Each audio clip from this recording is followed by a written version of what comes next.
Nós vamos abrir nossas Bíblias no Antigo Testamento, no primeiro livro de Reis, no capítulo 17. Primeiro livro de Reis, no capítulo 17. Quem tiver aí, ajude. Quem não tiver Bíblia. Esse texto é um texto que Deus colocou no meu coração. Eu tive um sonho. Pastor falando de sonho é esquisito, né? Tá parecendo uns e outros aí que ficam falando de sonho, mas eu tive um sonho. E para amanhecer sábado, mais 6 da manhã, eu tive um sonho que eu simplesmente me vi numa igreja grande. Mas os irmãos, para ficar tranquilo, não é porque Deus vai me tirar daqui, não. E eu me vi nessa igreja, num hall de uma igreja bem estruturada, tipo Sião, tipo Graça, uma igreja. Eu estava de terno e gravata com a minha Bíblia na mão. E o meu sentimento eu estava ali para pregar no aniversário da igreja. Mas eu estava ali para pregar no sentido de cobrir um colega pastor que não pôde vir. Então, não é que eu fui escolhido a tempo, eu estou ali para tapar buraco, né? Alguém não pôde vir e eu fui chamado meio que às pressas e eu coloquei meu terno e gravata e estou eu sentadinho numa recepção, aguardando alguém vir falar comigo. E eu agoniado comigo, de meu Deus, eu não sei nem o nome dessa igreja. No sonho, eu pensando, não sei nem o nome dessa igreja. Eu tentava ver as plaquinhas para ver se tinha algum nome, alguma logo. E eu não sabia o nome da igreja, não sabia nada, nem a palavra que eu tinha que pregar. Pense uma situação. É uma situação esdrúxula, não é assim que acontece no meio dos pastores batistas. A gente se prepara uma semana antes, a gente lê, a gente faz esboço. Mas no sonho eu estava ali muito aflito porque eu não sabia o que pregar, nem o nome da igreja. E veio uma coordenadora, lembra muito o pessoal da recepção, toda com uniforme. O senhor é o pastor Marcos? Eu digo, sou. E a sensação é, graças a Deus, alguém vai falar comigo. Não conhecia ninguém naquela igreja. Ela disse, olha, o senhor já vai entrar para pregar. Eu disse, olha, eu quero algumas informações. Primeiro, qual é o nome da igreja? Aí ela riu. Ela viu que estava perdida. Qual é o texto? Qual é o tema? E ela disse para mim assim, não abandone a esperança. E eu acordei. Até agora eu não sei o nome da igreja, mas desculpe, mas também vocês não sabem, né? Eu sei que eu criei uma expectativa, mas ela me disse, ela só disse isso. O tema do aniversário daquela igreja é não abandone a esperança. E eu acordei. E pronto, então, vamos lá. Quem é que estava abandonando a esperança? E por isso que você abriu sua Bíblia no primeiro livro de Reis. E nós vamos aqui falar sobre o profeta Elias. Antes da gente entrar no texto, eu vou fazer aqui uma visão panorâmica dessa história. Elias, que é de Tisbe, da região de Gileade. O profeta Elias, a gente não tem histórico nenhum dele. Quem foi o pai do profeta Elias? Não sei. A Bíblia não diz. Elias, ele entra na história, no capítulo 17. E a gente não sabe já. Eliseu, a gente já tem uma história, que ele trabalhava com os pais no campo, né? Mas Elias entrou. Ele era um profeta naquela região que Deus, de maneira avulsa, e aí eu fico me lembrando do sonho, é como se eu, nesse sonho, de maneira avulsa, fui chamado simplesmente para estar num lugar que eu não sabia nem onde estava e nem era a igreja. Então me identifiquei muito com esse texto. E Elias é esse profeta que é da região de Gileade. Não se sabe de onde veio, o que ele fazia antes. Se sabe que ele é um profeta. Bom, essa história do capítulo 17 foi quando Elias então foi chamado porque o povo de Israel e o povo de Judá, quando nós estamos falando de povo de Israel e o povo de Judá, nós temos que lembrar que depois de Davi, né, depois de Salomão, o reino foi dividido. Então a parte de baixo de Israel, nós chamamos de reino de Judá, que era a tribo de Judá. Então Jerusalém fica onde? Em Judá. Olha o mapa, considere o mapa de Israel, eu ainda vou colocar esse mapa aqui. O mapa compridão, assim, ó, norte, centro e sul. Judá está na parte sul, Jerusalém está na parte sul. No meio nós temos Samaria. Na parte norte nós temos a região da Galileia. Então, na divisão ficou assim, da Samaria, do meio de Israel para cima, é considerado e era o reino de Israel. Repito, do alto da montanha de Samaria, do meio de Israel, do território de Israel, do meio é reino de Israel, e de baixo tudo é reino de Judá. Então vocês vão ver muito isso, rei de Judá, rei de Israel. E se você não se tiver ligado nessa geografia, você vai entender que é outro reino. Na verdade é um território só, mas como o reino foi dividido, ficou fragmentado. Aliás, é por isso, irmãos, que até hoje surge o nome de judeu. Ah, o povo judeu. Porque quando os exércitos inimigos invadiam sempre o reino de Israel. Porque a Síria, a Babilônia está no norte. O sul de Israel, nós temos o Egito. Então, todas as invasões do povo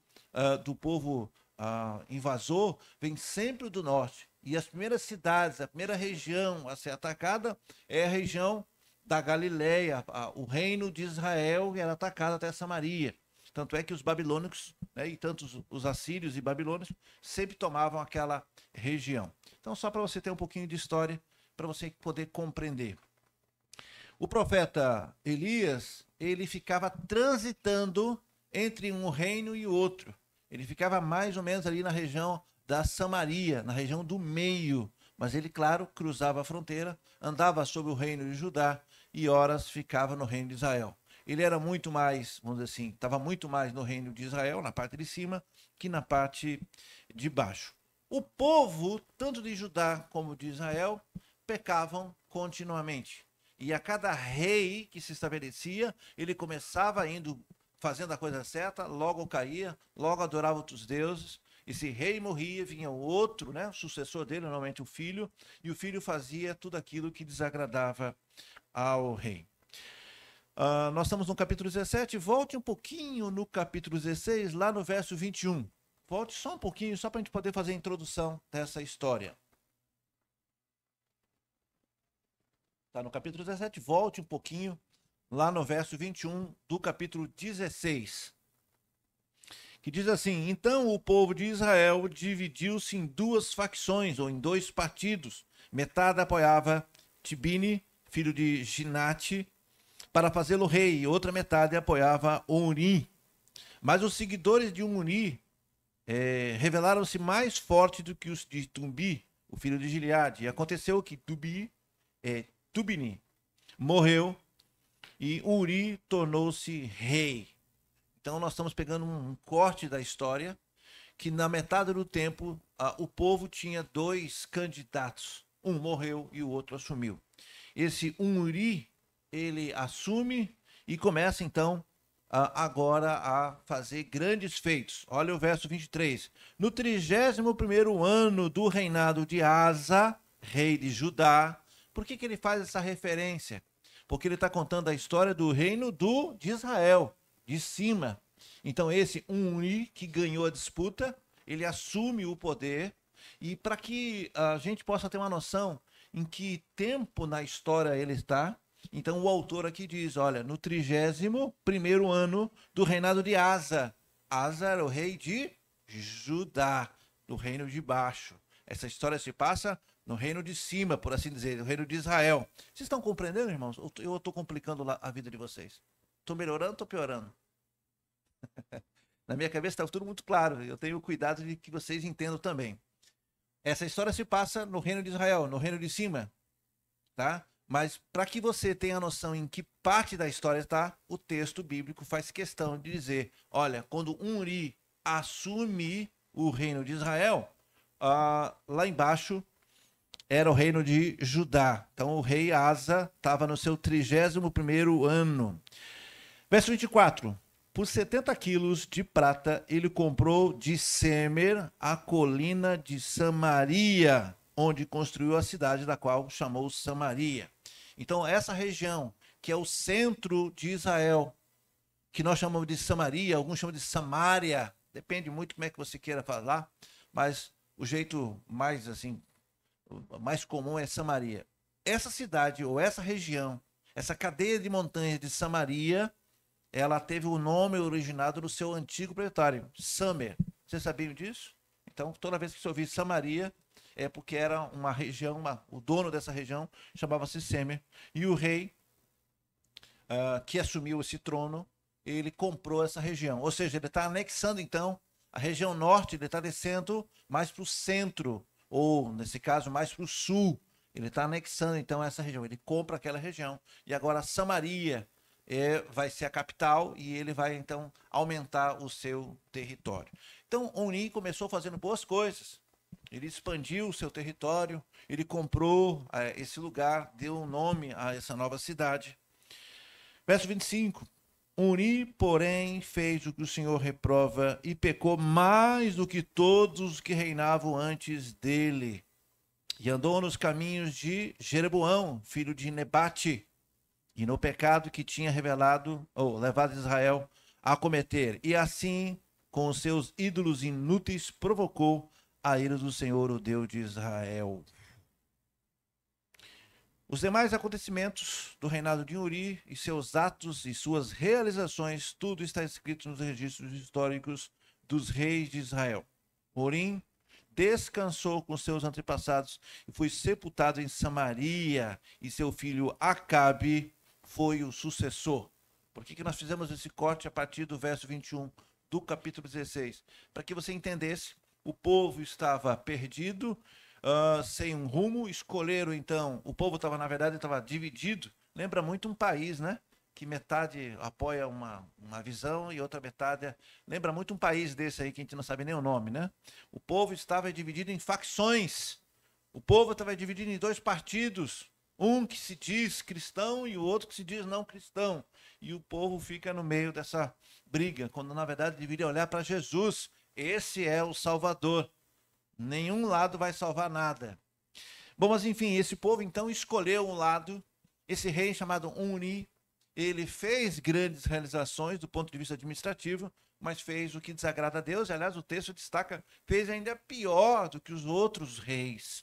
E ele acabou morrendo. E seu filho Acabe entra na história. Acabe, então, agora se torna rei. Assim como nós lemos no verso 23 do capítulo 16, ainda no capítulo 16, mas agora no verso 29, olha sua Bíblia. No 38º ano de reinado do rei Asa, rei de Judá, Acabe, filho de Uri, tornou-se rei de Israel. Aqui é um jeito de você se situar na história. Assim como foi dito que no 31º ano, depois de 31 anos, já fazia 31 anos que o rei Asa estava reinando em Judá.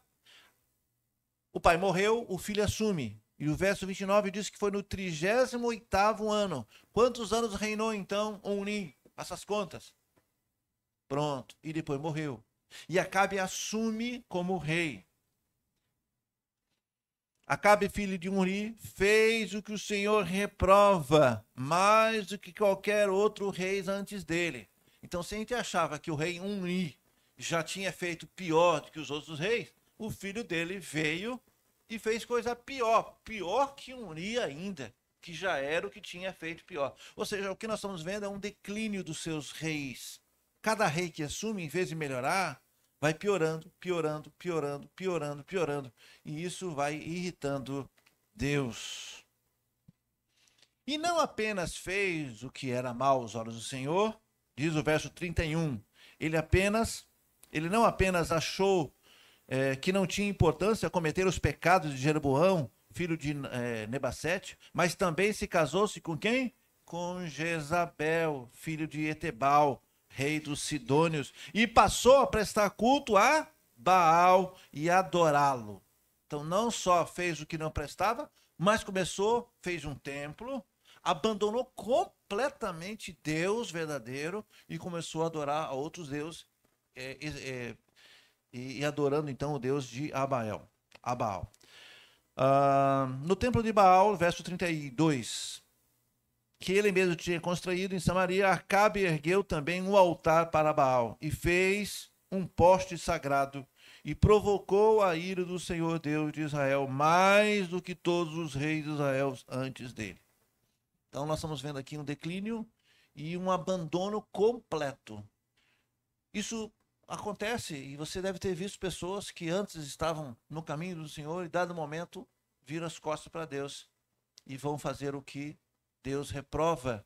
E tem pessoas que ainda pioram a situação e que vão fazer coisas terríveis. Bom, nada disso fica por acaso.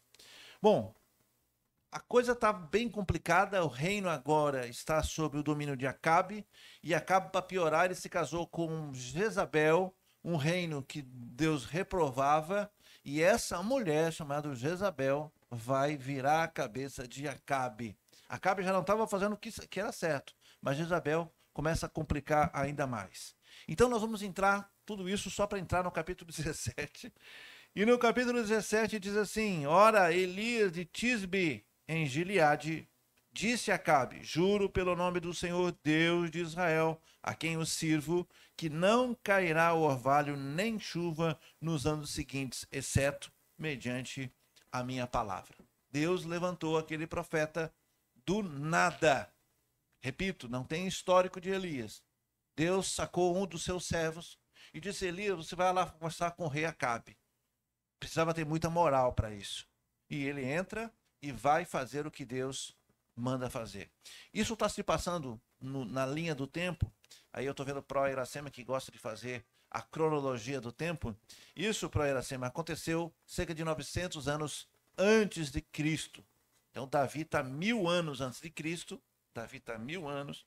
E essa história se passa a 900 anos antes de Cristo. Então, nós chamamos de dividir essa história de AC e DC, né? Antes de Cristo, depois de Cristo. O Senhor, então, destaca Elias e diz: você vai lá e vai conversar com ele, porque o que ele está fazendo está me desagradando. Agora, note uma coisa, irmãos. O que o povo tem a ver com isso? Ah, mas o povo é inocente. Às vezes sim, às vezes não. É claro que no meio da massa, você vai ter aqueles que de fato apoiam esse governo e vai ter alguns que não apoiam. Mas aqui, a falta de chuva aconteceu sobre todos. Então, quando o governo erra, ou quando um pai e uma mãe erra, lembra que eu sempre tenho dito isso? Quando você que é líder erra, os seus liderados pecam. Quando um pai e uma mãe erram, seus filhos sofrem. Quando um governo erra, o povo também sofre. Há aqueles que procuram a Deus, mas vai sofrer igual. Aqui, a seca veio para todo o reinado. Eu não posso dizer que todo aquele povo, então, desviou como Acabe desviou. Tanto é que o próprio Elias não desviou. Mas a sensação é que todo o povo estava corrompido. E Deus, então, sanciona. Não vai cair nenhuma gota, nem mesmo orvalho, a menos que eu dê a palavra. Claro que nesse momento, quem lê até o verso 1, pensa que Elias, então, é ele que detém o poder. Ele não está indo por ele próprio. Então, quando ele diz, a menos que eu diga, a menos que eu ordene, ele está falando da parte do Senhor. Não é a palavra dele, sim a palavra do Senhor. Verso 2. Depois disso, a palavra do Senhor veio a Elias, que dizendo, saia daqui, vá para leste, esconda-se perto do riacho de Querite, a leste do Jordão. Você beberá do riacho, e eu dei ordem aos corvos para que alimentem lá. E ele fez o que o Senhor tinha dito e foi para o riacho de Querite, a leste do Jordão, e ficou lá. Os corvos lhe traziam pão e carne de manhã, e de tarde ele bebia água do riacho. Que coisa boa! Então ele estava a comando, estava sendo obediente em tudo.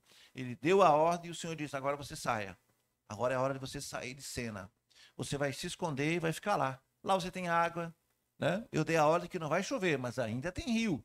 Ainda tem reservatório. Não se preocupe com a comida. Os corvos vão levar carne e vão levar pão. E acontece que Israel tem muito corvo, de verdade. Não, José? Inclusive a decoração é meio esquisita.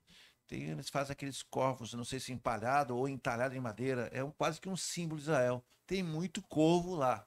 Você está no ônibus, você está em qualquer lugar e você vê no trânsito, dentro da cidade de Jerusalém, os corvos são enormes. Um bicão. E eles, de fato, se você deixar um pão fácil ali, uma comida fácil, eles vão pegar a comida. Talvez um desses é que levou a comida para Elias. Elias, então, está lá no riacho, belo e formoso. Se a gente for seguir o texto, a gente vai ver o texto da viúva de Serepta. Mas eu quero dar um salto, só para a gente não entrar em outra história. vamos então do verso 6, nós vamos direto ao verso 1 do capítulo 18. Vire sua página, saia do capítulo 17. Nós paramos então no verso 6 do capítulo 17. Você vai agora para o capítulo 18, no verso 1. Todos acharam? Depois de um longo tempo, no terceiro ano da seca, então nós temos aqui a informação de que durante 3 anos não choveu. Porque no capítulo 17, ele vai lá e diz para Acabe, não vai cair um orvalho, não vai cair uma gota d'água. Entendeu, Acabe? Entendeu. Foi lá para o riacho.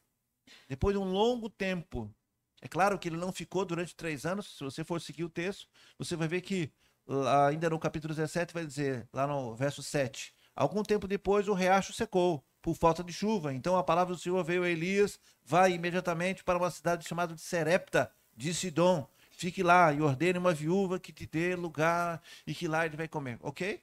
Então, só para você ter essa ideia, quando ele dá a notícia a Acabe que não vai chover, ele vai para o rio, fica ali um tempo, até que esse rio seque. Depois ele vai para Serepta. E depois de Serepta é que nós vamos entrar no capítulo 18. Essa é a sequência da história. Depois de um longo tempo, no terceiro ano de seca, a palavra do Senhor veio a Elias, vá apresentar-se a Acabe, pois enviarei chuva sobre a terra. Ó, quem está dizendo aqui é Deus. Então, quando Elias disse para Acabe, não vai chover até que eu dê a palavra, não era ele, sim o próprio Deus. E Elias foi, verso 2. Como a fome era grande em Samaria, Acabe convocou então a Obadias, o responsável, o administrador do seu palácio, homem que temia muito o Senhor. Jezabel estava exterminando os profetas do Senhor, por isso Obadias reuniu 100 profetas e os escondeu em 2 cavernas, 50 em cada uma, e lhe forneceu comida e água. Certa vez Acabe disse a Obadias, vamos a todas as fontes e vales do país, talvez conseguimos achar um pouco de capim para manter vivos os cavalos e as mulas, e assim não será preciso matar nenhum animal. Verso 6, para isso dividiram o território que iam percorrer. Acabe foi numa direção e Obadias foi em outra. Verso 7, quando Obadias estava a caminho, Elias o encontrou. E Obadias reconheceu, inclinou-se até o chão e perguntou, és tu mesmo, meu senhor Elias? Verso 8, sou, respondeu Elias. Vá dizer ao seu senhor, Elias está aqui. E olha a resposta desse Obadias. Verso 9, o que eu fiz errado? Perguntou Obadias, para que me entregues o teu servo a Acabe para ser morto? Juro pelo nome do Senhor, o teu Deus, que não há uma só nação, onde o rei, o meu senhor, enviou alguém para procurar por ti. E sempre que uma nação, um reino, afirmava que tu não estava lá, ele o fazia jurar que não conseguiram encontrar-te. Mas agora me dizes para ir ao meu senhor, Elias está aqui? Não sei para onde vai, não sei para onde o Espírito do Senhor poderá levar-te quando eu te deixar. Ou seja, o medo dele é, você está mandando eu dizer que você está aqui, né, Elias? Tá certo. Então, eu saio daqui, volto para o rei e digo, rei, eu encontrei Elias. E aí o Espírito do Senhor leva Elias para o outro lado e ele, como diz os baianos, vai ficar com a cara mexendo. É assim que fala? Ou seja, o rei vai dizer, você está mentindo e vai matar Obadias. O medo de Obadias, não, eu não posso fazer isso. Verso 12, e não sei para onde o Espírito do Senhor levará-te quando eu te deixar. Se eu for dizer isso a Acabe, e ele não te encontrar, ele me matará. Eu, que sou teu servo e tenho adorado o Senhor desde a minha juventude, por acaso não ouviste, meu Senhor, que o que eu fiz quando Jezabel estava matando os profetas? Escondi 100 profetas do Senhor em 2 cavernas, 50 em cada uma, e abasteci de comida e água. E agora diz-me, vá dizer ao meu Senhor, Elias está aqui? Ele vai me matar. Olha o medo dele. Lembra muita gente, né? Que a gente tem medo de fazer a obra longe, né? A gente tem medo de fazer as coisas assim, né? O Senhor está sempre com a gente. Elias aqui está dando uma ordem para ele, mas ele está dando desculpa. E a desculpa dele é plausível. Pô, eu vou me arriscar? É como se eu falasse para qualquer um de vocês: olha, vá lá num bairro bem perigoso de Salvador, que eu não sei o nome, e você vai pregar a palavra do Senhor. Você diz, pastor, uma hora dessa, não vai dar certo. Com razão. Mas aqui, Elias recebeu a ordem do Senhor. Ele tem que se apresentar. Verso 15, disse Elias: juro pelo nome do Senhor dos Exércitos, a quem eu sirvo, que hoje me apresentarei a Acabe. Pronto, agora ele tem uma garantia, agora ele foi e anunciou. Verso 16, então Obadias dirigiu-se a Acabe e passou-lhe a informação, e Acabe foi ao encontro de Elias. E quando viu Elias, encontrou, disse-lhe: é você mesmo o perturbador de Israel? Olha, pense se o rei Acabe estava contente. 3 anos de seca. Irmãos, vamos parar para pensar um pouquinho? Quando aquele profeta, que nem era tão conhecido, quem era Elias? Se nem a gente sabe a origem de Elias, que dirá o rei Acabe? Acabe recebe um profeta. Acabe, o rei Acabe, por favor, ó, tem um profeta que quer falar com o senhor. Pois não. E o profeta chega na frente do rei e diz: olha, não vai chover, nada, vai ter seca até que eu volte dizer. Acabe diz: tá bom, meu filho, vai para casa. Quem é você? Não vai chover. Quem é um homem que vai dizer não vai chover? Eu tenho para mim que foi mais ou menos. O texto não está dizendo, tá, irmãos? Mas eu fico imaginando. Como é que alguém que não era conhecido dá uma notícia dessa? Não vai chover. Como assim não vai chover? Você manda nas nuvens, por acaso? E isso me faz lembrar uma história lá do campo missionário. Tá eu, Abraão e Marcão lá. E Marcão para fazer o concreto e eu para pintar a parede. Preparei a tinta, preparo o rolo, vou pintar. E aí eu olho a nuvem, o céu limpo, né? Preparando a tinta, o céu azul, sol maravilhoso. Irmãos, é eu molhar o rolo, a nuvem fecha. Quando eu termino de rolar, a chuva cai e lava toda a parede. Tem uma parede lá que eu pintei pelo menos mais 5 vezes. Abraão manda fazer o concreto, quando começa a jogar o concreto, chuva. Aí tem que se esconder a chuva. Então a gente não manda na chuva. E eu começava a orar: Senhor, segura um pouquinho, deixa eu só pintar. Senhor, é a sua casa. Eu dizia isso. Senhor, é o tempo que eu estou fazendo para o Senhor. Me ajude eu fazer o seu tempo.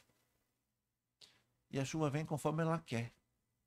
E aí tem um vale assim, né? Onde ficam os eucaliptos. Marcão dizia: não, pastor, não vai chover, ó, não tem nada naquele. Ele acabava de dizer isso, a chuva vinha. E a gente, ora se queimava do sol, ora levava banho de chuva. Então, quem é que controla o tempo? Como é que esse rei, vem um profeta do nada e diz, como até hoje tem muita gente que diz: é isso que o Senhor manda te dizer. Só que hoje eu tenho a Bíblia e diz onde é que está escrito, né? Naquele tempo, agora o rei, 3 anos depois de muito sofrimento, o rei encontra ele pelo caminho e diz: ah, então é você. Eu lembro de você. É você o perturbador de Israel? E olha só a resposta de Elias. Verso 18. Eu não tenho perturbado Israel, Elias respondeu. Mas você e a família do seu pai, lembra do rei Urim? Você e a família do seu pai abandonaram os mandamentos do Senhor e seguiram os Balaíns. Agora convoque todo o povo de Israel para que para encontrar-se comigo no Monte Carmelo e traga os 450 profetas de Baal e os 400 profetas de Acera, ou Acerá, a quem come na mesa de Jezabel. O que nós estamos vendo aqui é que dá a entender que o rei Acabe tinha 450 profetas de Baal e Jezabel também tinha 400 profetas da deusa Acera ou Acerá. Então eram profetas de deuses diferentes que eles comiam ali e ficavam no reino. Então ali foi convocado. Acabe convocou então todo Israel e reuniu-se os profetas no Monte Carmelo. Verso 21. Elias dirigiu-se ao povo e disse: até quando vocês vão ficar a oscilar para um lado ou para outro lado? Isso aqui é uma dica boa para nós, né? Até quando você vai ficar oscilando entre ser um crente firme, ser um crente adorador, ser um crente perseverante, e daqui a pouco, no primeiro problema, você vacila e se afasta. Então isso serve para nós. Até quando nós vamos então ficar vacilantes? O Senhor é... Aí ele pergunta, se o Senhor é Deus, siga-no. Mas se Baal é Deus, siga-no. Então, basicamente, o que ele está fazendo é que Josué também disse lá atrás. Olha, vocês querem seguir os deuses da sua família, dos seus antepassados? Vocês sigam. Eu e minha família serviremos ao Senhor.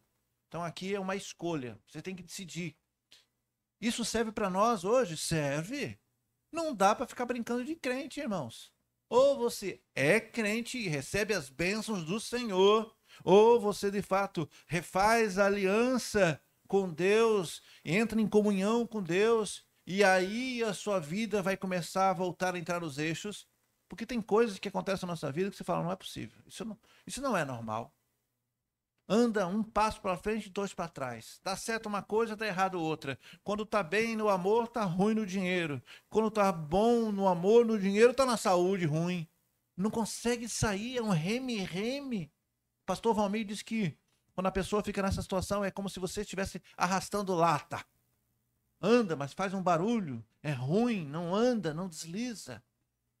Quando nós então nos voltamos ao Senhor, fazemos um concerto com o Senhor, colocamos nossa vida de novo no altar do Senhor, então se cumpre o que diz na palavra do Senhor, tudo coopera para o bem daqueles que amam a Cristo Jesus. E ao contrário, é verdadeiro. Quando você está afastado do Evangelho, quando você está afastado da comunhão com Cristo, até dá alguma coisinha certa, mas o outro dá errado. E é uma inquietação no espírito. Nunca tá bom. É um sentimento de culpa, é um sentimento... E não pense que a culpa é do Senhor. A culpa é de cada um de nós. E o inimigo, cada vez que você dá um passo na direção da luz, ele faz pesar sua consciência. E cada vez que você diz, não, eu vou para a igreja, 1000 coisas acontecem para você não vir. É dor de cabeça, até briga com o marido, é filho que fica doente.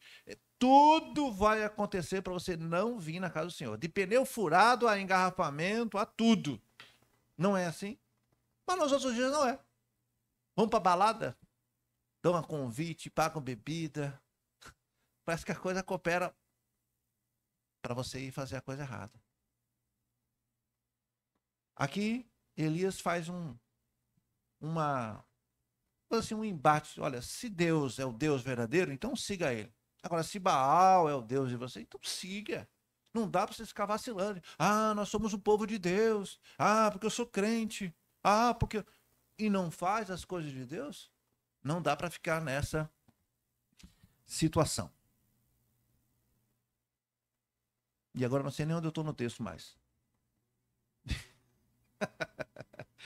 Então disse Elias, eu sou o único que restou dos profetas do Senhor. Mas Baal tem 450 profetas. Tragam 2 novilhos ou 2 touros. Escolham um deles, cortam-nos em pedaços e ponham lenha, mas não acendam fogo. Eu pegarei o outro novilho, colocarei a lenha e também não acenderei o fogo nela. Então vocês invocarão o nome do seu Deus. Lembre-se, na sua Bíblia, esse Deus tem a letra minúscula que indica que é um Deus, que na verdade é um Deus falso, né? E eu invocarei o nome do Senhor. O Deus que responder por meio do fogo, esse é Deus. O que Elias está dizendo? Bom, vocês estão achando que Baal é Deus? Bom, então vamos fazer o seguinte. Nós vamos aqui, traga 2 novilhos, vamos partir, vamos colocar uma pilha de madeira e eu faço o meu, tá certo? E nós vamos invocar ao Deus. Vocês invocam o seu Deus Baal e eu invoco ao Deus. Aquele que responder com fogo, descendo o fogo, porque a gente não vai acender o fogo. Quem tem que acender o fogo é Deus, né? Então aquele fogo que queimar, que acender, esse é o Deus verdadeiro. Esse é o trato. Então todo o povo disse, o que você disse é bom. Elias disse aos profetas de Baal, escolham um dos novilhos, preparem primeiro, visto que vocês são tantos, clame pelo nome do seu Deus, mas não acendam o fogo. Então pegaram o novilho que lhe foi dado e o prepararam, e clamaram pelo nome de Baal, desde a manhã até o meio-dia. Ó Deus, Baal, responde-nos, gritavam. E dançavam em volta do altar, que haviam feito, mas não houve nenhuma resposta. Ninguém respondeu. Por que será, né? Por que será que aquele Deus Baal não disse nada? Bom, de manhã até o meio-dia. Eu queria estar lá, gente. Eu gostaria de estar lá para ver. Com certeza eu estaria filmando. A vergonha alheia, né? Verso 27. Ao meio-dia, Elias começou a zombar deles. Grite mais alto, dizia. Já que ele é um Deus, quem sabe ele está meditando, ou está ocupado, ou está viajando, talvez esteja dormindo, precisa ser despertado. Verso 28. Então passaram a gritar ainda mais alto. A ferir-se com espada e lanças, como era o costume deles. Eles começaram a se cortar, né? Se ferir, para quem sabe chamar atenção. Verso 29. Passou do meio-dia e eles continuavam profetizando em transe até a hora do sacrifício da tarde, ou seja, até as 3 da tarde. Então, 9 horas tem um horário para o sacrifício, e isso marca as 15 horas do segundo horário. Eles começaram, então, às 9, foram até o meio-dia, nada. Meio-dia, Elias começou a zombar deles. E Elias zombou deles do meio-dia até as 3. Cadê o seu Deus? Ele foi no banheiro, ele saiu, ele está ocupado. Que Deus é esse que não atende? E é exatamente isso, irmãos. Não há outro Deus senão o nosso Deus. O nosso é um Deus vivo e verdadeiro. Os demais deuses se pode gritar o que quiser, feito por mãos de homens, por estátuas, por imagens, ou por divindades, ou por... Não existe. Simplesmente não existe. Você pode fazer o que quiser, nunca vai te responder. Mas o nosso Deus responde. Ele é verdadeiro. Mas à tarde não houve, então, resposta alguma. Ninguém respondeu nada. Ninguém deu atenção. Verso 30. Então Elias disse a todo o povo: aproxime-se de mim. E o povo aproximou-se. Elias preparou o altar do Senhor, que estava em ruínas, porque o povo tinha abandonado. Depois apanhou 12 pedras, uma para cada tribo dos descendentes de Jacó, a quem a palavra do Senhor já tinha sido dirigida, dizendo-lhes: seu nome será Israel. E com as pedras construiu um altar em honra ao nome do Senhor. E cavou ao redor do altar uma valeta na qual poderiam ser semeadas 2 medidas de semente. Ou seja, ele fez uma cova. Depois arrumou a lenha e cortou o novilho em pedaços e pôs sobre a lenha. E então lhes disse: encham de água 4 jarras grandes e derrame sobre o holocausto e sobre a lenha. Irmãos, ninguém que vai acender um fogo para fazer um churrasco coloca água no carvão, gente. Muito pelo contrário, né? A gente deixa até o saco de carvão num lugar mais elevado para não pegar a umidade do chão. Há toda uma técnica, né? Para você colocar óleo, alguns colocam pão. É toda uma técnica para acender fogo, né? Quem é que sabe acender fogo para churrasco aí? Quem sabe? Só minha baiana?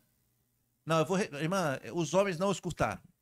Quem aqui nessa igreja sabe acender uma fogueira para assar churrasco? Quem? Olha, Fabrício se escondendo. 2 aqui, ó. Abraão, Bruno, quem mais? Fabrício, quem mais? Josias. Então estão escalados para o próximo domingo. Nós vamos fazer um churrasco aí, viu? Já temos o acendedor. Mas existe uma técnica, né? Carvão molhado. Mas o que ele fez? Então ele fez o altar, ele colocou a lenha, ele colocou esse novilho e ele fez uma cava, né? Uma cova ao redor e mandou derramar 4 jarras. Será que essa jarra de suco que a gente faz ou é tambor? Não se sabe, mas foram 4 sobre a carne, sobre a lenha. É isso que ele fez, tá? Encham então 4 jarras de grandes e derrame sobre os holocaustos de lenha. Verso 34. E façam novamente. E eles o fizeram. E façam pela 3ª vez. E derramou e fizeram pela 3ª vez. A água escorria do altar, chegando a encher aquela valeta. Ou seja, foi muita água. Verso 36. A hora do sacrifício, o profeta Elias colocou-se à frente do altar e orou: ó Senhor, Deus de Abraão, de Isaque, e Deus e de Israel, que hoje fique conhecido que tu és Deus de Israel e que eu sou o servo que fiz todas essas coisas por ordem tua. Responde-nos, ó Senhor, Responde-me para que este povo saiba que tu és o Senhor, és Deus, e que fazes o coração deles voltar para ti. A oração dele é assim: o Senhor é o Deus verdadeiro. Eu reconheço o Senhor. Faça com que eles então entendam que o Senhor é Deus, que eu sou teu servo, e essa manifestação faz com que o coração desse povo então agora se volte ao Senhor. Verso 38. Então o fogo do Senhor caiu do céu e queimou completamente o holocausto, a lenha e, detalhe, as pedras e o chão. Queimou as pedras e o chão. E também secou completamente a água da valeta. Será que foi fogo fraco? Foi muito fogo. E tem muita gente aí pedindo: Senhor, desce fogo do céu. Tem muita gente pedindo fogo. Cuidado, você que anda pedindo fogo. Queremos fogo. Tem um povo que gosta de fogo. Fogo é para purificação. Cuidado com isso. Né? Ou seja, Deus não se manifestou de maneira tímida. Não foi um foguinho. Porque alguém ia dizer: não, o sol, um pedaço de vidro, sei lá o quê, uma fagulha. Não foi fogo, para não deixar dúvida. Aquilo veio um fogaréu, queimou tudo, derreteu tudo. Até as pedras foram derretidas ali. Secou completamente. Isso foi uma manifestação clara de Deus. Vamos ver o que mais. Quando o povo viu isso, todos caíram prostrados e gritaram: ó, Senhor é Deus, o Senhor é Deus. Às vezes nós somos assim também, irmãos. A gente fica só querendo dizer que Deus é Deus quando Deus faz uma coisa milagrosa na minha vida. Às vezes nós queremos confiar no Deus quando Deus se demonstra de maneira assim milagrosa. Será mesmo que Jesus tem que voltar de novo do céu, como fez com Saulo, se apresentando? Só que com Saulo ele deixou cego Saulo, e Saulo teve que sofrer para pagar aquilo que ele não acreditava. Nós, às vezes, irmãos, vacilamos na nossa fé. Senhor, manda um sinal, manda um sinal. Você é profeta, por acaso? Que moral você tem para ficar pedindo para Deus: manda um sinal, manda um sinal? Você não tem a Bíblia? Tu não sabe ler, não, é? Cuidado com isso, irmãos. Às vezes nós ficamos de maneira muito arrogante. Quem somos nós diante de um Deus tão poderoso? Manda um sinal, me prova. A gente brinca às vezes, né? Mande um sinal, mas com letra grande, assim, uma placa que eu consiga enxergar de longe. Porque nós estamos tão agitados, nós estamos tão nervosos que a gente não percebe. Deus está falando conosco o tempo todo. Deus está falando com você o tempo todo, através de um louvor, através de um pastor, através de uma ministração, através de um irmão, através de alguém, mas você está tão agitado de coração, você está tão agoniado, você quer que Deus desça e fale com você. Não vai acontecer isso. Não é assim que funciona. O povo, então, irmãos, ali ficaram, então, chocados com aquilo. Agora disseram: o Senhor é Deus. Verso 40, então Elias ordenou-lhe: prendam os profetas de Baal, não deixem nenhum escapar. E eles o prenderam, e Elias fez descer até o riacho de Quizon, e lá os matou. Será que foi Elias? Será que foi o povo? O texto não diz. Irmãos, quantos profetas compareceram a esse evento? 450 de Baal e mais 400 de Assé, da deusa Assé. Será que ele matou, então, 450 mais 400? O texto não diz. Ele diz que matou os 450. Matou a espada. Vocês não têm noção o que é isso?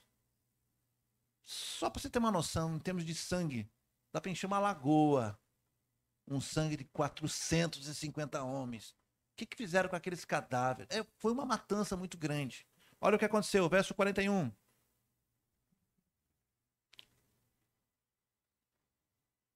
Verso 41. E Elias disse a Acabe: vá comer e beber. Já ouço o barulho de chuva pesada. Então Acabe foi comer e beber. E Elias então subiu até o alto do Carmelo e dobrou-se até o chão e pôs o rosto entre os joelhos. E disse ao seu auxiliar: vá, olhe na direção do mar, disse ao seu servo. E ele foi e olhou. Não há nada lá. Está parecendo até Marcão aqui, né? Não tem nada lá. E disse ele mais 7 vezes. Elias mandou: volte para ver. E na 7ª vez, o servo disse então: há uma nuvem tão pequena como uma mão do homem que está se levantando no mar. Essa passagem é uma passagem muito bonita, que depois que eles serviram o Senhor, ele disse para Acabe: vai comer, vai descansar. a chuva já está vindo. E ele vai lá e vai orar para o Senhor, e o Senhor começa a vir. Ou seja, com a matança daqueles homens, daqueles 450 profetas, irmãos, olha a autoridade que ele tinha. Ele então, e o povo reconhecendo que Deus, é como se a maldição, ou então o peso do pecado deles fosse lavado, né? E Deus então agora vai tornar a chover. Vamos dar um salto, capítulo 19, verso 1. Ora, Acabe contou a Jezabel, a sua esposa, tudo o que Elias tinha feito e como havia matado todos os profetas à espada. Por isso Jezabel mandou o mensageiro a Elias para dizer-lhe que os deuses me castiguem com todo rigor. Se amanhã, nessa mesma hora, eu não fizer com ele, ou fizer com a sua vida o que você fez com eles. Então, Acabe foi almoçar, Acabe voltou para casa, a chuva caiu, e quando Acabe conta a sua esposa, Jezabel ficou daquele jeito. E ela invoca, inclusive, as suas deusas. Ela diz, olha, que os deuses me castiguem. Eu vou fazer com ele o que ele fez com meus profetas, ou seja, eu vou matar a espada. Até que, se nós parássemos a história, estaria maravilhoso. Não brinque com as mulheres não, viu, irmão? Aqui, Jezabel, ela representa a mulher que acaba com o marido, né? O reinado de Acabe já estava indo mal por si só. Ela veio e está ajudando ele a piorar as coisas. Muito bem, seguindo um pouco mais. Então ela faz uma ameaça. Elias teve medo e fugiu para salvar sua vida. Em Berseba de Judá, ele deixou o seu servo e entrou no deserto caminhando um dia. Chegou a pé até Giesta, sentou-se debaixo e ali ele orou, pedindo a morte. Como assim pedindo a morte? Um homem que foi usado para afrontar o reino, para determinar que não ia mais chover, conforme Deus já tinha dito. Um homem que fez esse grande desafio e que acaba de matar 450 homens à espada.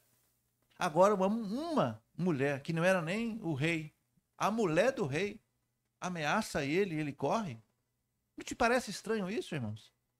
Mas não parece muita gente? Não parece com a gente? Quantas vezes você foi usado por Deus para pregar, para cantar? Quantas vezes você não foi usado para dar uma mensagem, um conselho? Você foi usado pelo Espírito Santo para fazer a obra do Senhor, mas aí acontece qualquer coisinha na sua vida. Ó, desse tamanho. Aí você desaba. Um irmão que não te cumprimentou, um irmão que te fez mal, ou algo... Aí você se desmancha. Parece que são duas pessoas. Alguém que antes foi usado por Deus, alguém que foi bênção na casa do Senhor, mas porque se machucou. Porque se machucou, ou porque se desiludiu, ou porque algo na sua vida deu errado, e ele se afasta de Deus e diz, agora não quero mais. Elias pediu a morte. Como que esse homem pede a morte? Eu quero morrer. Eu não quero mais. Como que se explica uma coisa dessa? Explica, é fácil explicar. É humano. Nós não estamos falando de um super-homem aqui. Ele é humano. Como nós somos humanos. A Bíblia não está escondendo, ela não está aqui, quem sabe, fazendo um grande herói de Elias. Elias está sendo retratado aqui como eu e você, irmãos. Nós estamos sujeitos a cair. Nós estamos sujeitos a esse momento de desespero, de falar bobagem. Bem-aventurado é aquele que tem um marido, uma esposa que ouve as nossas bobagens em casa, né? Ele desabafa, tem hora que se fala cada coisa, Jesus, coitado, tem que aguentar. Para vocês eu não falo, mas chego em casa e falo cada bobagem, porque eu tô agoniado, eu preciso desabafar. Todo mundo tem que ter alguém para desabafar, para falar umas bobagens. Depois se recompõe, toma um café, no meu caso. E aí fica bonitinho de novo. Hã? Toma um churrasco, ajuda muito. E aí você está de... Porque todo mundo está sujeito a isso. Ele corre, desesperado. Ele vai para um lugar e diz, olha, eu quero morrer. Não dá mais. Ele diz assim, já tive bastante, Senhor. Tire minha vida. Eu sou um fracasso, eu não sou melhor que meus antepassados. Mais uma vez, é mais um traço. Às vezes a gente quer fazer as coisas tão certinho para Deus. Às vezes a gente quer fazer. E aí alguma coisa não sai certo. E aí você entra em pânico. Ah, eu não sei fazer nada mesmo. Ah, porque eu não presto. Ah, olha, me tira do ministério. Pastor, eu não vou mais. Eu não vou. Não, eu não sirvo para isso, não. Porque você falhou uma vez? Então, se falhou uma vez, tem que ir embora?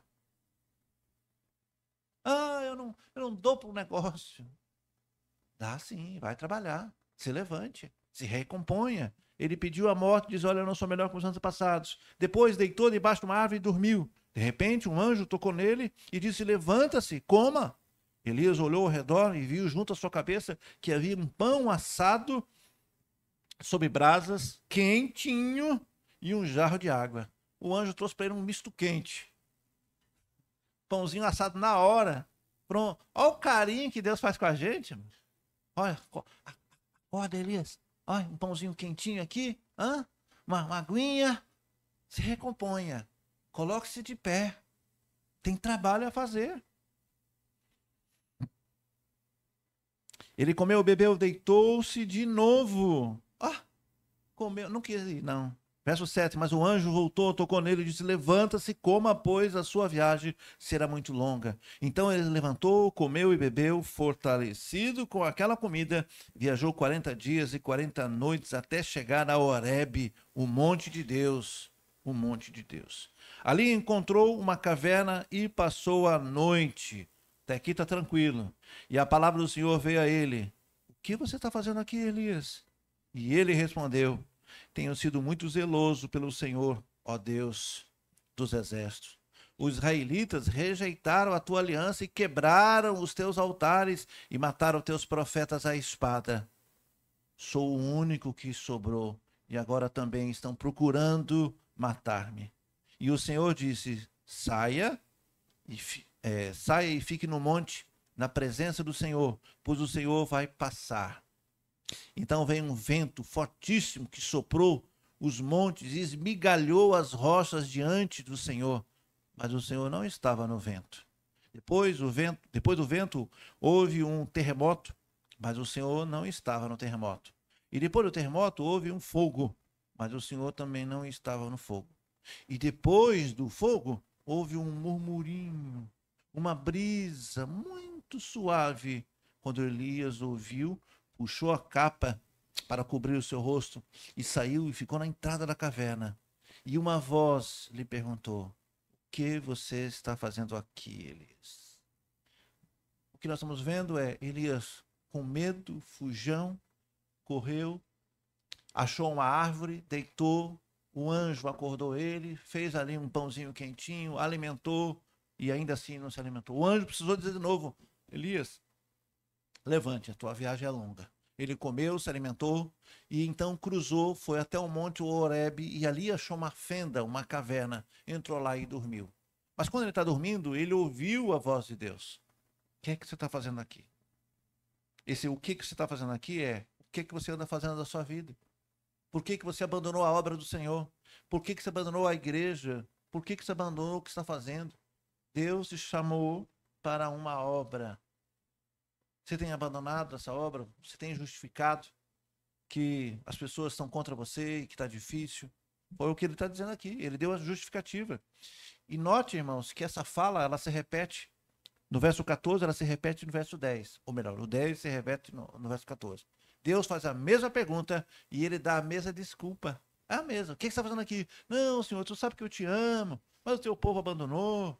Né? Eu tenho sido zeloso, eu tenho feito minha parte, mas o povo não quer nada, não. O povo tem dispersado e ainda quer me matar. E o Senhor disse: fique de pé, eu vou passar. E aqui nós temos um ponto interessante, irmãos, porque Deus, quando passou, ali teve o quê? Um grande vento. Mas o Senhor não estava no vento. Depois teve um terremoto, mas o Senhor não estava no terremoto. Depois teve fogo, não estava no fogo. Mas o Senhor se apresenta, né, de maneira suave, uma brisa suave. Nosso Deus não é um Deus de confusão. Não adianta ser, não é pelo muito gritar, pelo muito pular. Não é pelo... Não, o Senhor fala com você no seu íntimo, no seu coração. Desde que você procure Ele. Não fique procurando sinais, irmãos. Isso aqui serve para nós como alerta. Ah, um furacão. Ah, um navio. Agora um avião caiu lá da empresa X, lá em São Paulo. Ah, porque teve guerra. Esqueça os sinais. Sempre vai haver guerra, sempre houve terremotos, sempre houve catástrofe. O Senhor não está nisso, não. O Senhor não está aí, não. Ouça a voz do Senhor. Esqueça os sinais. Não fique correndo atrás de sinais. Olhe para a palavra do Senhor. O Senhor fala com você de maneira tão suave. Ó, entra nos seus ouvidos, desce aqui. Acalme o seu coração. Não fique com medo das coisas que estão acontecendo à sua volta. Ah, pastor, o senhor fala isso porque o senhor não sabe como é que está minha casa. O senhor não sabe como é que está meu casamento, como é que está minhas finanças, como é que está minha... Eu sei, parece que você está no meio de uma ventania, no meio de um furacão. Sua vida pode estar no meio de um furacão. Se acalme, o Senhor quer falar com você. Não é no meio de um terremoto, é com calma. Busque o Senhor no seu quarto. Venha para a igreja. Porque enquanto você está aqui, nessa uma hora que você está olhando para minha cara aqui, você não está mexendo no seu celular. Aqui você está concentrado. Aqui a voz de Deus está entrando no seu coração. Deus está falando com você nessa manhã, amém, irmãos? Ou você acha que sou eu que estou falando isso?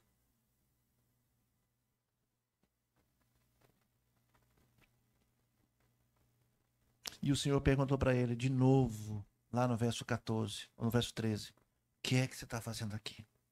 E ele de novo deu a mesma resposta. Ele respondeu: eu tenho sido muito zeloso pelo Senhor, o Deus dos exércitos. Os israelitas rejeitaram a tua aliança, quebraram os altares e mataram os profetas à espada. Eu sou o único que sobrou e agora estão procurando matar-me. Cuidado, irmão, às vezes a gente acha que é o último biscoito do pacote. Ah, eu estou cansado, Senhor, porque é só eu naquela igreja. Você nunca pensou assim? É só eu para evangelizar, é só eu para cantar, é só eu para limpar, é só eu na recepção e tem tantos setores. Às vezes a gente se sente carregado. Às vezes a gente se sente só. Irmãos, você não está só. A família de Deus é muito grande. A igreja do Senhor não é só, isso aqui é um templo, isso aqui é uma parte da família. A família de Deus é muito grande. Há outros que cantam, que tocam, que pregam, que evangelizam. Olha aí, Josias confirmando o que eu estou dizendo aqui agora. Enquanto nós estamos no campo missionário de Itapecerica, ele está lá, 400 quilômetros. E ele dizendo que é muito mais difícil que Itapecerica, dado a estrada, as condições. Então, quando a gente está, quem sabe na nossa lida, quem sabe na nossa vida, até mesmo na nossa vida secular, você pensa que só você está sofrendo? Você pensa que você é o único? Não, você não é o único, não. Tem outros crentes que o Senhor está usando. Ele está usando nós aqui agora, mas está usando muito missionário. Enquanto eu estou falando aqui, irmãos, em muitas igrejas na Bahia, no Brasil e no mundo, há pastores como eu, que estão cumprindo o chamado de Deus, estão profetizando, falando, tentando animar o povo, tentando dizer: sirvam ao Senhor verdadeiro, deixem de correr atrás de sinais, deixem de ficar de maneira túbia. Ora estou na igreja, ora não estou na igreja, ora quando a coisa está difícil eu oro a Deus, quando está boa eu abandono Deus. Pare de fazer isso. O que é que você está fazendo aqui, diz o Senhor. Nessa manhã ele está fazendo a mesma pergunta para você. O que é que vocês estão fazendo aqui? O que é que vocês estão procurando aqui? Não responda para mim, não. Responda a Deus. O que é que você está aqui? Você está aqui para agradecer? Você está aqui para pedir? Você está aqui porque te convidaram? Você está aqui porque não tinha outro lugar para ir? Você está aqui que, sei lá, Deus sabe por quê? Você está aqui porque você está desesperado, desesperada? Você está aqui para aplacar a culpa? Ou você veio aqui para adorar o Senhor? Para dizer: santo, santo, santo é o Senhor. Você está aqui para dizer: Senhor, miserável homem que eu sou. Senhor, eu só tenho feito burrada na minha vida. Senhor, me perdoe verdadeiramente, muda a minha vida. Senhor, o Senhor é o único que pode ser adorado. O Senhor é o Deus verdadeiro. É para isso que nós estamos aqui. E ele então diz: eu sou o único. Verso 15. E o Senhor então dá a resposta para ele. E o Senhor lhe disse: volte pelo mesmo caminho que você veio e vá. Então o Senhor está dizendo para você: se você anda errado, se você tem andado errado, se você tem se desviado do caminho, sabe o que o Senhor está dizendo para você? Volte pelo mesmo caminho. Volte para a igreja. Volte aos pés do Senhor. Volte a obedecer ao Senhor. Volte a fazer aquilo que agrada ao Senhor. Não faça igual a Acabe, não faça igual o pai dele, não faça igual aqueles que destruíram os altares. Volte pelo mesmo caminho. Ah, pastor, mas eu errei, não tem mais jeito. Quem disse que não tem mais jeito? Enquanto você está vivo, Deus perdoa. Se você sinceramente pedir perdão, volte pelo mesmo caminho. Não foi daqui que você saiu? Volte para cá. Volte à presença do Senhor. Você não se afastou de Deus? Volte para Deus. Ele vai te perdoar. Não importa o erro que você tenha cometido. Não importa. A graça de Deus superabunda os pecados e a miséria que a gente faz. A misericórdia do Senhor é maior que as nossas misérias. É uma palavra de refrigério. Por isso que o Senhor me fez, naquele sonho, lembrar do tema: não abandone a esperança. Não abandone a esperança. A esperança de uma vida melhor, a esperança de um casamento melhor, a esperança de uma vida melhor, de uma saúde melhor, de uma convivência melhor. E acima de qualquer coisa, há a esperança de vida eterna. É para lá que nós vamos. Necessariamente a sua vida secular não precisa ser a melhor do mundo. Mas lá está garantida a melhor vida que você pode ter ao lado de Jesus. Não abandone essa esperança. Não jogue, não fique olhando para as coisas daqui. Não fique dizendo só eu, estou sobrecarregado, eu estou cansado. Não faça isso. Você veio para aqui hoje para adorar o Senhor. E o Senhor diz: volte pelo caminho para onde você veio e volte para lá, para o deserto de Damasco. Chegando lá, unja Hazael como rei da Síria, unja também Jeú, filho de Nissi, como rei de Israel, unja Eliseu, filho de Safate, de Abel-Molá, para suceder você como profeta. O Senhor diz: está cansado? Pronto. Agora, o que aconteceu com Elias? Ele morreu? Como é que foi a morte de Elias? Pegadinha, né? Elias morreu? Não. O Senhor levou ele num carro de fogo. Você está cansado? Você quer descansar? Não vai descansar não, você vai para o céu e trabalhar lá. E há quem diga, alguns teólogos dizem que Elias talvez seja, não estou afirmando, uma das duas testemunhas que irão retornar lá em Apocalipse. Elias está reclamando do trabalho? Vai voltar. Você está desanimado do trabalho? Você está desanimado da sua vida? Você está desanimado das coisas? Não desanime, não abandone a esperança. Há esperança para corrigir pecado. Há esperança de vida eterna. Essa manhã o Senhor me manda para cá dizer: olha, até mesmo Elias, um homem extremamente usado por Deus, sentiu medo. Não há vergonha em sentir medo. Há vergonha em não se arrepender. Há vergonha em não retomar pelo caminho. Eu não sei o que se passa na sua vida, mas hoje o Senhor mandou te dizer: não abandone a esperança. Vamos orar. Eu queria que você colocasse diante do Senhor aquilo que está fazendo você desanimar. Diga aí para Deus, o que é que está te desanimando? De repente o peso está sobre as suas costas? Está achando que é só você que está lutando? Tem muita gente lutando. Tem gente em situação muito pior que a sua, em todos os aspectos. E essas pessoas estão na presença do Senhor. Pai, aqui está seu povo. Às vezes nós nos sentimos como Elias, desanimados. Às vezes a gente acha que só a gente. Mas o Senhor reservou 7.000 homens. Elias achou que estava sozinho. Que só ele servia o Senhor e que não estava dando mais para ele. E o Senhor disse: levante, unja os reis, unja o seu sucessor. Eu reservei para mim 7.000 homens que não se dobraram a Baal, não beijaram o seu rosto. Pessoas fiéis. Nós, irmãos, apesar de estarmos sobrecarregados, o Senhor tem mais gente, mais salvos, e a cada dia vai acrescentando mais gente. Seja você uma bênção na casa do Senhor. Refaça a aliança com Ele. Peça perdão aos seus pecados. Por mais que esse sentimento de culpa, por mais que você seja desanimado, como Elias estava desanimado, pedindo a morte, você tem muito a produzir ao Senhor. Você tem muito que glorificar o Senhor. Através de você, vidas vão ser alcançadas. Através de você, vidas serão edificadas. Quem sabe você vai ser ainda uma professora. Quem sabe você ainda vai ser uma educadora cristã, você vai ajudar as crianças aqui nessa igreja. Quem sabe você vai ser uma missionária, um missionário. Quem sabe você vai ser daqui um pregador. Quem sabe vai sair um pastor. Quem é que sabe? Não desanime. Levante, se alimente como fez o anjo, dando ali um pão quentinho e a água. Se alimente da palavra do Senhor. Se coloque de pé. Volte para o caminho onde você errou. Volte aos caminhos do Senhor. E seja uma bênção na casa do Senhor. Não abandone a esperança. Assim nós oramos, Senhor, pedindo que o Senhor fortaleça cada um de nós. Tire agora o peso que está sobre nossos ombros. Quem sabe o sentimento de culpa. Quem sabe com vontade de desistir. Tira de nós, Pai.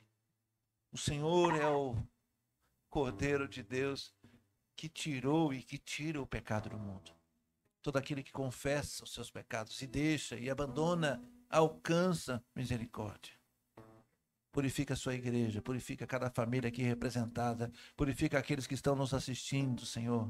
Que nós possamos ser aqui perdoados, que nós possamos ser aqui alimentados, como fez Elias, que andou 40 dias e 40 noites com aquele alimento espiritual.